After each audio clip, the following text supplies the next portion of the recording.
సినీ నటుడు పోసాని కృష్ణమురళి సంచలన నిర్ణయం తీసుకున్నారు. జన్మలో రాజకీయాల గురించి మాట్లాడనన్నారు. AP CM Chandrababu Naidu, deputy CM Pawan Kalyan, మంత్రి నారా లోకేష్ను అసభ్యకరంగా దూషించారన్న అభియోగాలపై వైఎస్ఆర్ కాంగ్రెస్ పార్టీ నేతగా ఉన్న పోసాని కృష్ణమురళిపై ఇటీవలే సిఐడి కేసు నమోదు చేసింది. ఏపీలోని పలు స్టేషన్లలో కూడా కేసులు నమోదయ్యాయి.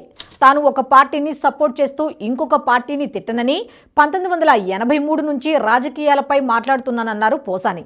ఇప్పటి నుండి జీవితాంతం తాను రాజకీయాల ప్రస్తావనే తీసుకురానన్నారు. తనపై కేసులు పెడుతున్నందుకు ఇలా మాట్లాడటం లేదని, 16 ఏళ్ల పిల్లల నుండి 70 ఏళ్ల వృద్ధుల వరకు అసభ్య పదజాలంతో తిడుతున్నారన్నారు.